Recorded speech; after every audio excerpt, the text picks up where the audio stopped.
I'm never a minute late, and I was a minute late because I was reading this. Hi. If you want to learn about getting the life that you want, join this live, listen to this live. This is going to be a really interesting read today about circumcision. But it's not about the type of circumcision that you're thinking. So, you know how, okay, I'm reading from the big book again, Neville, Goddard, The Complete Collection. You know how I just open the book to whatever page it opens to, and then I read from that, right? But I was reading, I opened the book to something else, and I was like, no, this is not it today. And then I opened the book to something else, and I was like, that's not it. And then opened the book to page 84, which I've been reading more further back in the book. And it was chapter 14 of, I don't know which book this is, Circumcision. I know people are going to be like, circumcision. Yes, circumcision, spiritual circumcision. So we're going to get into that. Before we get into spiritual circumcision, we're going to talk about something that I listened to yesterday that was pretty profound. Yes, Emily. That was pretty profound. The book is called Neville, Goddard, The Complete Collection. It's very, very big book, very powerful book. It's all of his, or most of his books in one book. So it's about not blocking our blessings that I was listening to yesterday. And why am I drawing a blank on this? This is why I have to write things down. If anybody saw my other video about memory stuff, that memory is in another timeline. Definitely paying close attention to this one. Yes, maybe I'll have to get back to what that was all about because it seems to be in my memory from another timeline. This is why I got to write shit down. So maybe I'll get into the circumcision first and then go backwards and go into what I was going to talk about. This is so weird. So weird. Okay, I have a pen here just in case it comes into my mind, and then I'm going to write it down. So I guess we're going to get into circumcision. Neville, not never. Neville Goddard, The Complete Collection. Can you just redo that, Mary Beth, and I'll pin it, please? Okay, so I guess we're going to get into this first then until I remember the other thing I was going to talk about. So, in whom also ye are circumcised with the circumcision made without hands, in putting off the body of the sins of the flesh by circumcision of Christ. Okay? Thank you, I'll pin that. Thank you. But just for reference, it's Neville. Circumcision is the operation which removes the veil that hides the head of creation. When I read this, I almost fell out of my chair. I was like, oh my God. Circumcision is the operation which removes the veil that hides the head of creation. Think about that. From a physical standpoint, circumcision is the operation which removes the veil that hides the head of the what? The penis, the head of creation. That's in the physical form, right? Circumcision is in the spiritual form, is the operation which removes the veil on the head of creation, of our consciousness. How do we do that? The physical act, which is for the male, genitalia, has nothing to do with the spiritual act. Two very different things. The whole world could be physically circumcised. The whole world of men could be physically circumcised and yet remain unclean and blind leaders of the world. You could still be blind leading the blind, no matter how many people are physically circumcised. The spiritually circumcised have had the veil of darkness removed and know themselves to be Christ, the light of the world. This is a trigger warning for people that are very religious.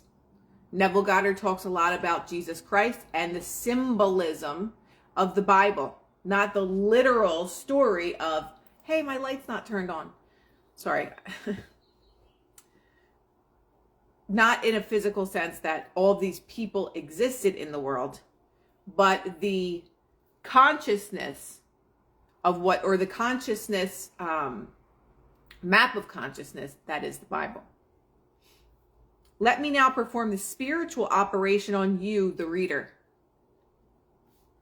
This act is performed on the 8th day after birth, not because this day has any special significance or in any way differs from other days, but it is performed on the 8th day because 8 is the figure which has neither beginning nor end.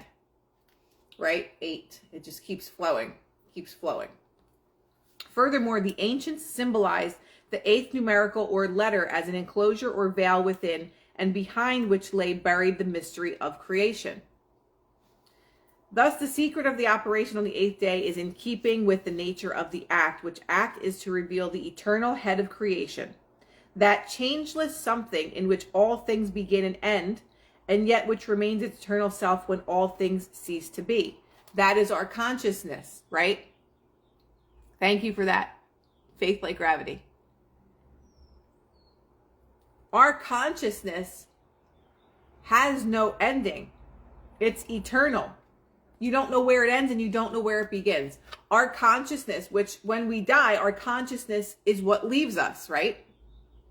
There is no end or beginning to that. But to this physical vessel, there is a beginning and end to that. When our electricity, when our consciousness is no longer within this vessel, that is the end of this. But our consciousness, which leaves, goes to another realm of existence, comes in and out to other realms of existences, our consciousness has no beginning or end. This mysterious something is your awareness of being. At this moment, you are aware of being, but you are also aware of being someone. Our identity. This is where it gets interesting. Because all of us have this identity or attachment to what we are in this lifetime. And our attachment to those somethings is what causes separation between me, you, him, her, and everything around us. We are not separate from anything. We are one. But because the controllers of this realm gave us these titles, gave us these separations. You're black, you're white, you're European, you're American, you're Italian, you're Irish, you're Catholic, you're Jewish. We are separated by so many things to show humanity that we are all separate. You can't possibly be like him.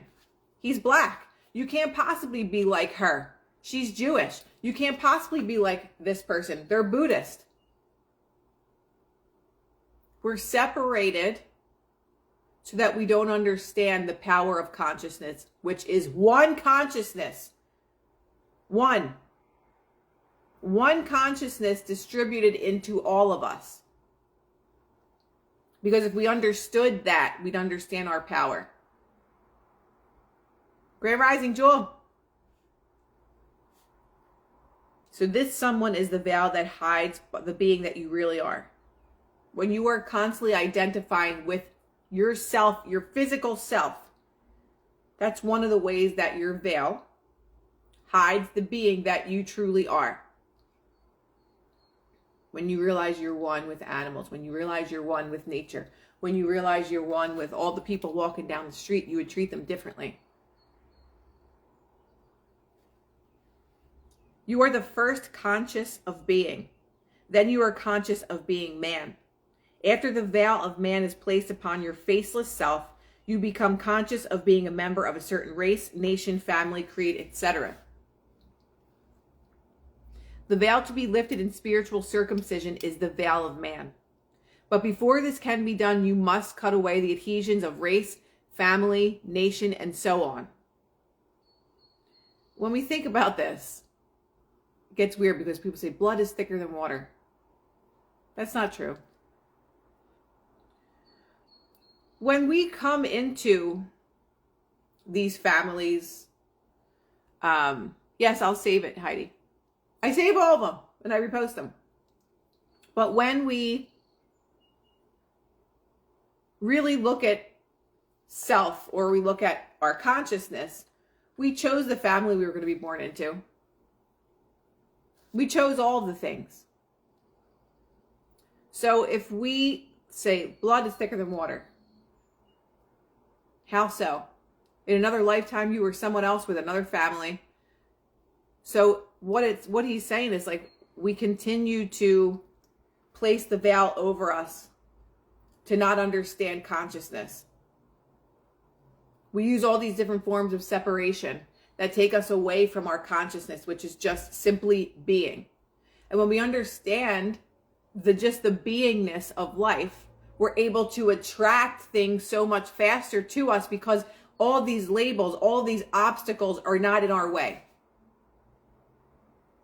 So if we just see ourselves as a limitless being, as an I am, not I am Michael, I am Krystal, I am Jennifer, I am Wayne, I am Tony, I am Mary. When we are just aware of I am, which is just the awareness of being, that is when we're able to manifest things so much faster because we don't have it. This is it. Non-attachment. Remember when I said earlier on, I don't know what the hell, I can't forget. So I'm just going to write it. It's not being attached to any of the labels that you are or that you've become. When we are not attached to things, we are able to manifest them so much faster. Why? Because nothing is standing in our way. It's not, I hope this person chooses me. It's not, oh my God, this job, I hope I can get this job. It's not, well, I'm not good enough for this, so how is this ever going to happen for me? It's not, I don't have enough money in my bank account. It's having non-attachment. When you're attached to nothing, there's nothing in your way that can stop you from getting it.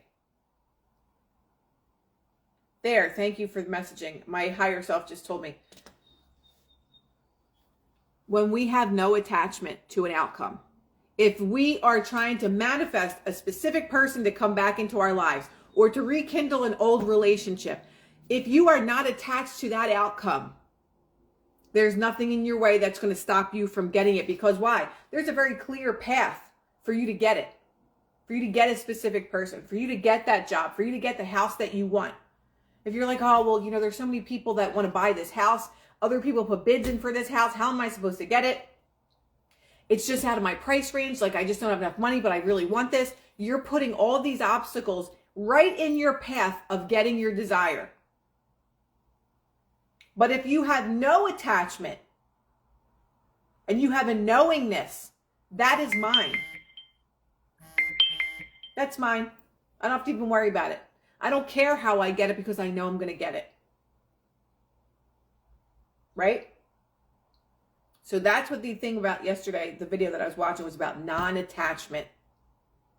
When we're not attached to an outcome, because time doesn't really exist, right? So it doesn't matter how many times the sun rises and sun sets. Well, it's been 6 months and I still don't have what I want. Obstacle. Well, it's been 7 days and I still, how could I ever have it? Obstacle. Attach yourself to nothing and everything will be yours. It's super simple. I used to be attached to the outcome of everything, and it wouldn't happen for me. I stopped being attached to things, and yes, it takes practice.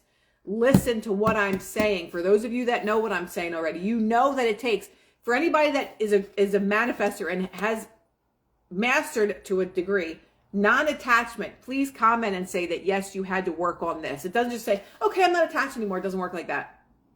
It's the slow peeling back of the onions, of all the attachments that you have to things. How about I don't understand anything? Practice being in contact with your higher power in all things. Can you explain that a little bit? Rotate around the sun, floating in space. That's literally what we're doing.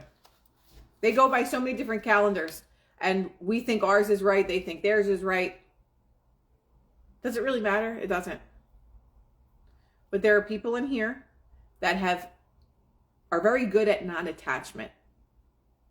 Work in progress, empath, old soul. Yes, Wayne. We're all a work in progress. It just comes easier to some of us than others because we practice these things, because We're taught to be attached to everything. Hold on to your money because one day you might not have it. You better not spend that money because you're going to need it for this. That's having attachment. That's living in fear. No, don't give it, don't, it's okay, Chris. Don't give these clothes away because what if you need them one day? No, the idea is give it away. Give away things that no longer serve you. You have attachment to nothing. Attachment, suffering, which is a choice, difficult, fighting old programs. It's a program. Attachment is a program. Hold on to these things. You might need them one day. Yeah, but if I stop thinking about this person, then what if I forget them? We think that the more that we hold on, the closer it's going to keep us to someone. When many times, if not most times, when you're holding on to a person, it's like holding on to thorns. It's easier to let go and less painful, but if I just hold on, maybe they'll come back. We're missing the whole idea of everything. Attach yourself to nothing and watch your world change, because when you're holding on to all these things, right? You have your hands full. I'm going to hold on to this house. I'm going to hold on to these clothes. I'm going to hold on to this person. How can you receive anything if you're already holding on to so many other things? When you let that shit go, look at all the room that I have. I am open to receiving. When you're doing meditation, palms facing up, open to receiving. If you have all these things that really don't mean shit to you that you're holding in your hands, you have no room to hold anything else. How can you apply this as something you are competitive with? John, explain that. Explain that. I don't know what you're necessarily asking. Let that shit go. Codependency is unhealthy attachment, learning to let go. And it's a learning process. You don't just wake up and say, I'm going to let go of everything today. We're wired a certain way. You need to rewire. It's like Barb said, it's like trying to hold water in your hands. Can you do it? Where's that going to get you? Nowhere. I'm so glad I remembered that. Bleeding out, holding on to thorns, hoping the bleeding will stop. Exactly. So when we get into the habit of just allowing things to come in and allowing things to go, it's the flow. You're not flowing if you're constantly holding on to something. Yeah, but if I don't think about this person, then they're just going to forget about me. We're not understanding how it works, right? When you have the blind faith that it's yours, you don't have to worry about it. As much as you go to your kitchen sink and you turn on the water, you don't even think about it. Of course the water is going to turn on. It's not a thought. It's a blind belief that I'm provided for. I have water. I'm going to open the water and it's going to turn on. It's as simple as that. It's as simple as having keys in your hand and just knowing that the door is going to open with your keys. Life can be that simple. Of course this person is in love with me. Why wouldn't they be in love with me? I'm everything this person could ever want. It's just the blind understanding that just like you're in a beautiful relationship, you don't have to worry every single day like, well, I wonder if he loves me or she loves me, and I wonder this. It's the knowingness that we love each other. That's it. It's just a knowingness. That is what manifestation is, or prayer is. It's a knowingness that, of course, I'm going to go outside and my car's going to be there, hopefully, if you don't live in a bad neighborhood.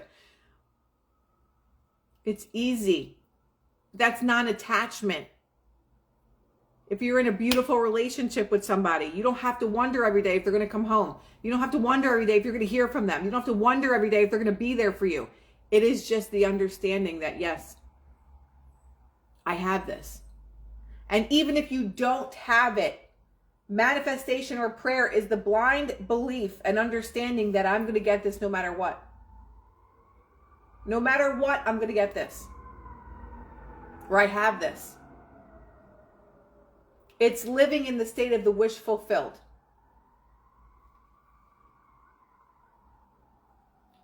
When we live in the state of the wish fulfilled. So if you don't have that relationship, it's living as if you already do. What does it feel like to be in that relationship?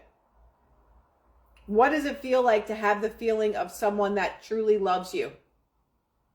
That's living in the state of the wish fulfilled. And this is all that Neville Goddard teaches. Living in the state of the wish of the state, living in the state of the wish fulfilled, that you have your dream home. You already live there. You see yourself every day opening the door, walking in. What does your house look like on the inside? What does your bedroom look like? Your closet. That's living in the state of the wish fulfilled. People forget that part. Living in the state of the wish fulfilled is key. That is key. That's it. It might take you a year. It might take you 5 months. It might take you 5 days to manifest something. But it all depends what's going on in your consciousness. If you lift your veil that is holding you back from discovering the true power of your consciousness, it's going to take longer and longer. But when you have non-attachment to things,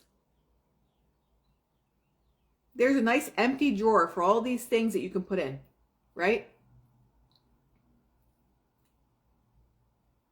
When we have non-attachment, that is when we easily manifest. That is when we understand our I amness.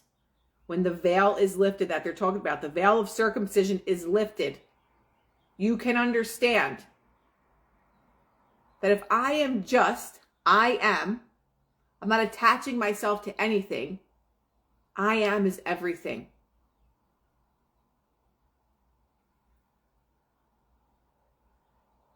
I am doing a Zoom call, couple of days, positive, negative cryptocurrency.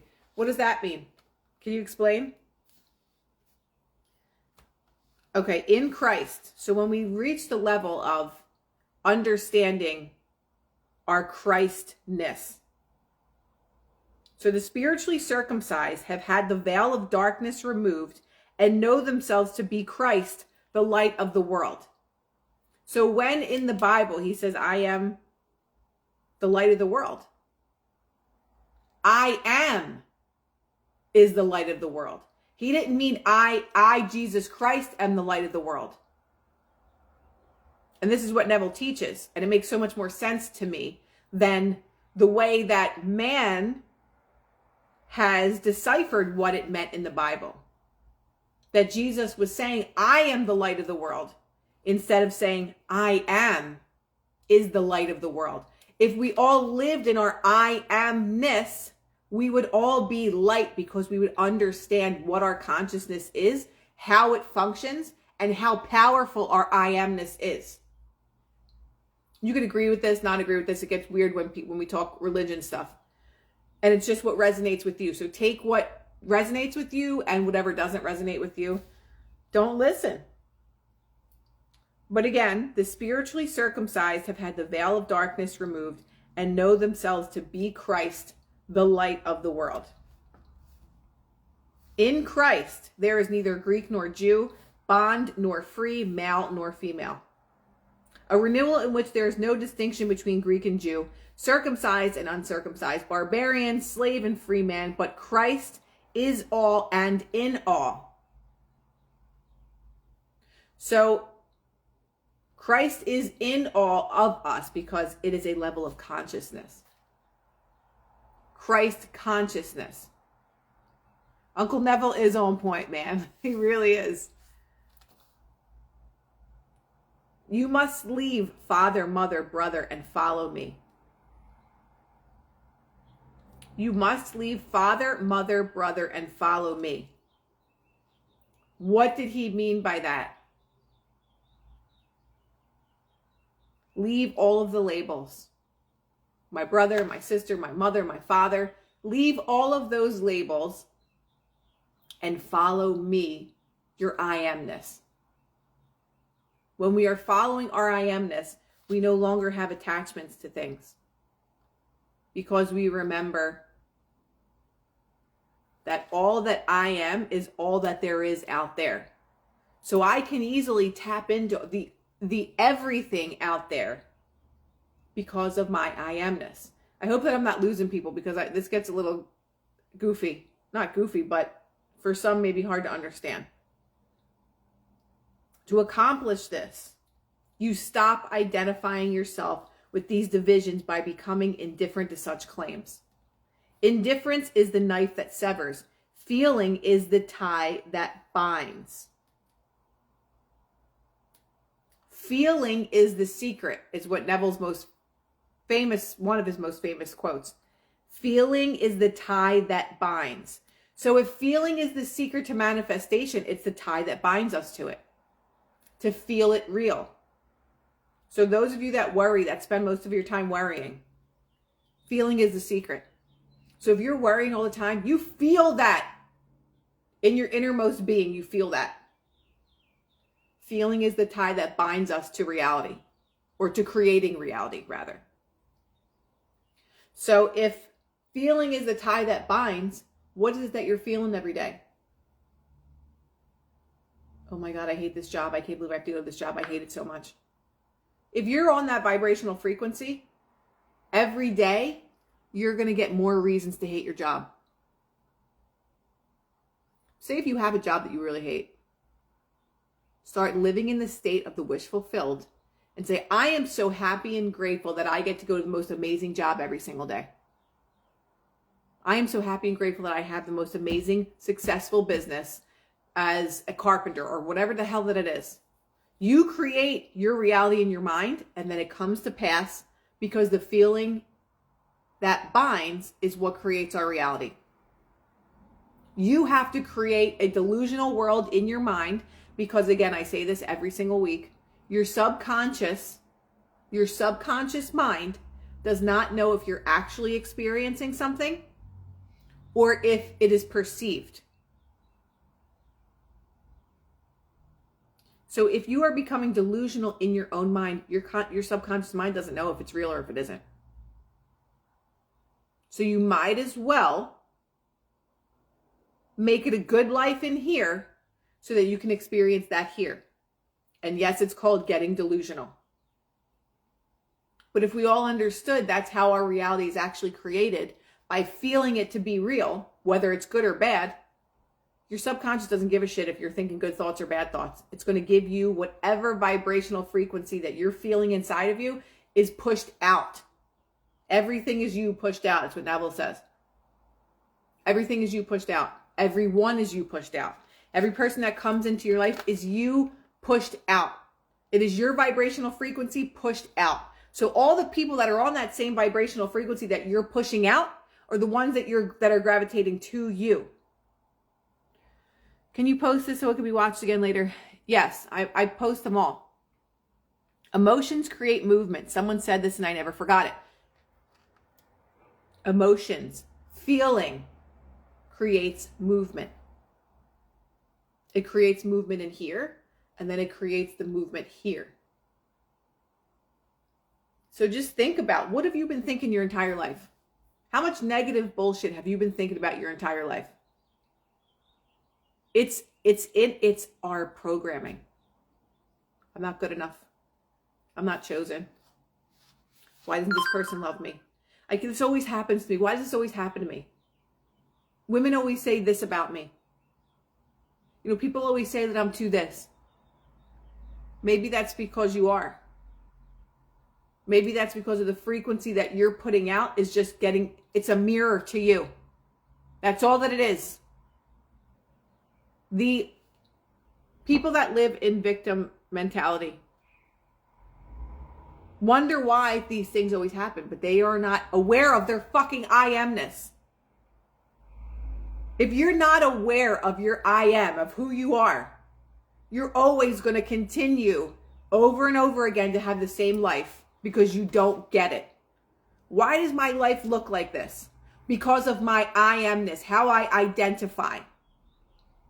I identify as a victim every day.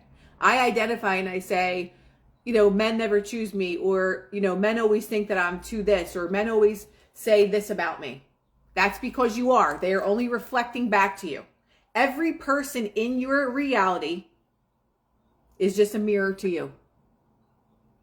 It's not everybody else, it's you. You're the common denominator. Sorry to tell you. You're the common denominator because it's your belief system. It is your vibrational energy that you are putting out that people are just handing it back to you. I'm always cheated on. Guys never stay with me. They literally just hand you back that statement. They reflect it back to you and say, here you go. Here's your I amness. That's it. Nothing ever works out for me. Everything in your universe is going to just hand you that piece of paper that says nothing ever works out for you. Here you go. Here's your Post-it note. Stick it on your forehead. But if you are a person that says everything works out perfectly for me, of course I'm in an amazing relationship. Why wouldn't somebody love me? The universe says, of course everybody loves you. Here you go. Here's your praise. Here's your this. It's only about beliefs. That's all it's about. So if you don't like the life that you have, you don't blame everybody else. He fired me and that person was just jealous and all this other bullshit. It's you. It's your belief system. That's it. It's not anybody else. Those people that are not treating you well are only reflecting back your own beliefs about, about yourself. Oh yeah, that guy's such an asshole. No, you just have the belief that you're not worthy of being treated better than being treated like an asshole. So he shows up that way for you and says, here you go. One, treat you like an asshole. That's for you. Okay, thank you. Moving on. Then someone else comes into your life. Asshole.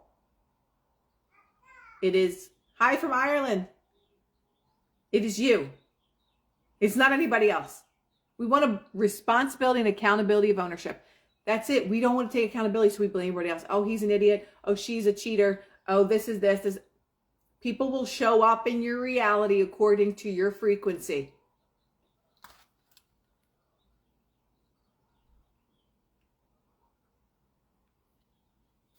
It's very, very simple. So when we can finally understand how to not attach to those beliefs, everybody that, oh, I just have terrible luck in relationships. Yeah, I just never had luck with money. Must be nice to have, to be so rich. Oh, well, who cares? Too bad it happened to that rich person. They have enough money to fix it. That is a victim mentality. If you live like that, you will always be a victim. You will always be a victim to your reality. I don't give a shit what anybody says to you. That is the vibrational frequency that you put out. That's all that you can get back. It's like a boomerang. What you put out comes back. What vibrational frequency am I putting out into the world? Yeah, I'm just not lucky. Luck doesn't even exist. Luck doesn't even exist. You just don't believe that you could ever have it. That's why you don't. People that win the lottery, there was a video on manifestation that this woman was like, I manifested winning the lottery. Like, I knew I was winning the lottery.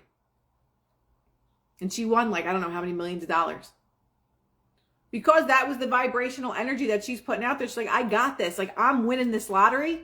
Nobody's going to tell me different. I'm winning the lottery. And she won the lottery. It's literally that simple. Neville, Goddard, Eckhart Tolle must be on a similar frequency. 100%. But it's all about the energy that you're putting out there that you're going to get back. So when we're talking about not identifying with such claims, and that reminded me, like, I grew up as an Italian American. It's like, yeah, Italian pride, have an Italian flag and all this stuff. Like, I don't identify as any, and I was wondering like why, and this all makes sense.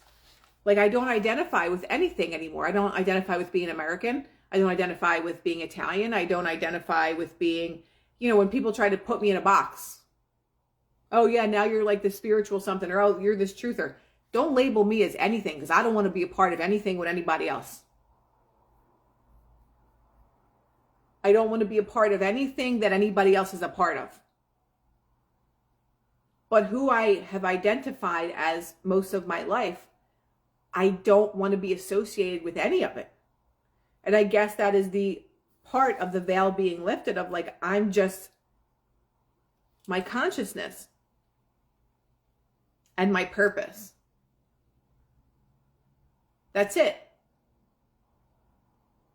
I am a dancer, or I am an actress, or any of those things that I identified at some point in my life. Like, I don't want any label. Because that doesn't identify me. It identifies things that I've done in my life. But there isn't a word that can describe who I am.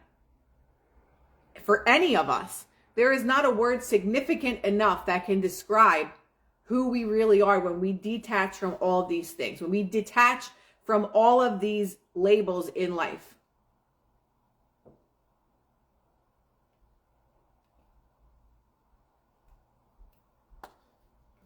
When you look upon man as one grand brotherhood, without distinction of race or creed, then you will know that you have severed these adhesions. When you stop seeing yourself as anything other than just consciousness experiencing human form, then we're getting somewhere, right? Then we're getting somewhere to understanding our I amness, to understanding the power that we truly have. Because when we have all these labels, we bury ourselves with all these things that stops us from having so many other things, because it's like, well, you know, Italians don't do this, they eat like this. Or being Catholic, they believe in this, so you can't be like that because those are what Jews are like. Or those are what Buddhists are like. Or those are what, any other religion is like. But when we don't have those labels anymore, we're now limitless. Without all these labels in our way to manifest our greatness, we can do anything. But the labels stop us. The labels stop us from getting the things that we want. And that's all by design. Well, Jewish people think different than what Christians think. Christians think different than what Buddhists think. Irish people are different than Israeli people. All of those labels that are programmed within us are nothing more than separation. When we have that separation, we are not able to manifest our greatest and highest destiny.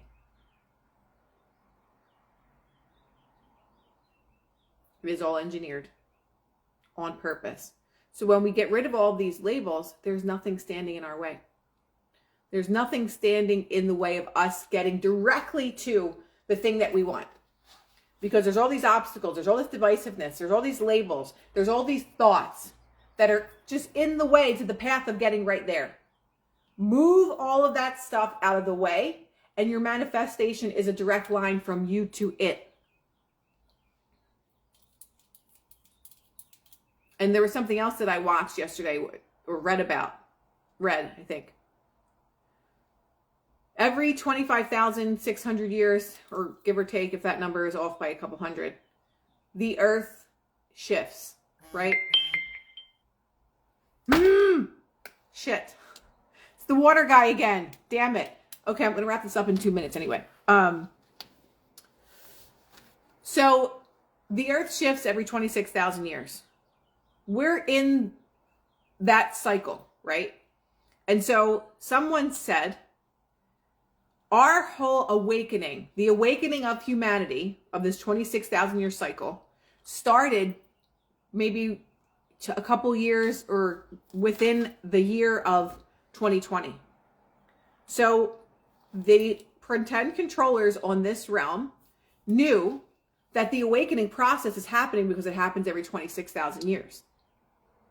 So they threw right in the middle of that awakening process, COVID. Why did so many people wake up during this time? This last several years, why are so many people waking up? It backfired. Instead of people being so afraid, which obviously millions of people were so afraid of this virus or illness, so many people went in the opposite direction and actually had the awakening. The awakening process still happened because you cannot stop the natural plane of existence going through this process, no matter what you throw at people. The earth is still shifting, but they tried so hard to keep us in a low vibrational frequency because earth is rising to another frequency. But they are trying to keep people in a lower density or a lower frequency. They had to do something to try to stop this awakening process. And that's where COVID came in. So even now, there's still people that are having their awakening. Why? Because you cannot stop nature's process of elevating. You can't. So we were meant to have this awakening, but they wanted to try and stop it. So it actually backfired in ways, Monsters Inc., in ways that they probably did not anticipate. So the veil has lifted for so many people, even despite or in spite of that fully engineered fake illness was sent our way to keep people in a lower frequency or in a lower density. And I think that's part of where the phrase "you can't stop, nothing can stop what's coming" is because earth is shifting no matter what. You cannot stop that unless they just destroy the whole planet and wipe everybody out. You cannot stop the ascension process because it's going to happen whether you believe it or not, whether you like it or not, whether they try to throw all these things at you to stay in a lower density. It's still happening anyway. It is still happening anyway.